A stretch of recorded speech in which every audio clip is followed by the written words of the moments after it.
Urganch shahrida demokratik jarayonlarni tahlil qilish markazi viloyat hududiy bo'linmasi va Adolat sotsial-demokratik partiyasi viloyat kengashi hamkorligida siyosiy partiyalar saylovoldi dasturidagi vazifalar ijrosi va elektorat muammolarini hal qilishning dolzarb masalalari, muammolar, sabablar va yechimlar mavzusida davra suhbati o'tkazildi.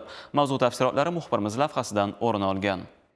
Davra suhbatida demokratik jarayonlarni tahlil qilish markazi mas'ullari, Adolat sotsial-demokratik partiyasi viloyat kengashi xodimlari, xalq deputatlari, viloyat va tuman shahar kengashlaridagi partiya deputatlik guruhi rahbarlari va ommaviy axborot vositalari vakillari ishtirok etdi.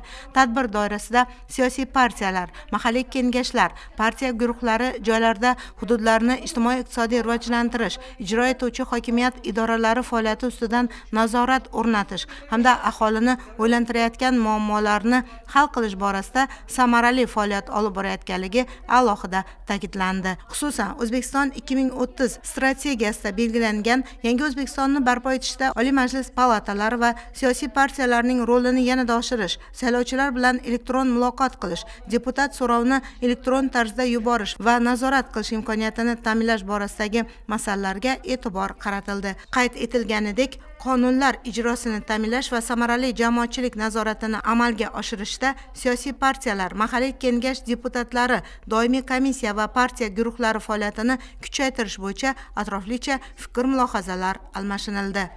Tadbirlarni ko'zlayotgan asosiy maqsad 2025-yilda 6 oy davomida amalga oshirilgan ishlar sarhisob qilinmoqda. Har bir partiya O'zbekiston 2030 strategiyasidan kelib chiqib, o'zi oldiga keyingi 5 yillik davomida amalga oshirilayotgan ishlarni maqsad qilib oldi. Demokratik jarayonni tahlil qilish markazi bilan hamkorlikda siyosiy kengashlar, deputatlar oldidagi vazifalar, deputat so'rovlarining ta'sirchanligini oshirish, doimiy komissiyalar kun tartibiga masalalar kiritish, nodavlat notijorat tashkilotlarni ham siyosiy jarayonlarda faoliyatini birgalikda hamkorlikda ishlash nazarda tutilmoqda. Kengashlardagi deputatlarni xalq ovoziga aylantirishni 2026-yilda asosiy maqsad qilib belgilab qo'yganmiz.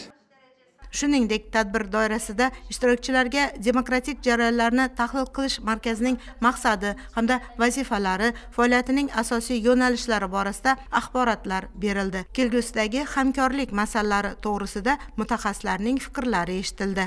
Partiya elektorati manfaatlarini saylovoldi dasturlarida qo'yilgan masalalarni hal qilishda, o'rganishda partiya tashkilotining o'rni, nufuzi, joylardagi siyosiy partiya deputatlik guruhlarining ishtiroki qay darajada bo'lyapti. Xususan, men tahlillarga qarab aytishimiz mumkin, bugungi kunda siyosiy partiyalar tomonidan targ'ibot ishlari yaxshi, alohida loyihalar o'tkazyapti. Masalan, Adolat sotsial-demokratik partiyasi juda ham ta'limga oid, korrupsiyaga qarshi kurashish oyligi o'tkazildi, tibbiyot bilan bog'liq loyihalar o'tkazilyapti. Bu ham O'zbekiston 2030 strategiyasida qo'yilgan vazifalarni amalga oshirishga o'zining hissasini qo'shyapti. Partiya deputatlik guruhi tashabbusi bilan masalalar ko'tarishda ham faolligini kuchaytirish, xususan fuqarolik jamiyati institutlari bilan hamkorlikni, hamjihatlikni kuchaytirish masalalari muhokama qilindi. Oldimizda qo'yilgan vazifalar kelishib oldi. O'ylamayki, mana bunday tadbirlarimiz kelgusida joylarda siyosiy partiya va deputatlik guruhlarini faolligini kuchaytirishga va yana tashabbuskor bo'lishga xizmat qiladi.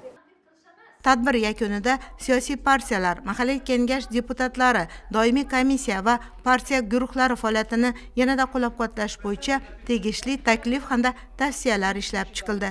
Davra suhbati qizg'in muhokamalar va savol-javoblarga boy tarzda o'tdi. Ishtirokchilar o'zlarini qiziqtirgan savollarga batafsil javoblar oldilar.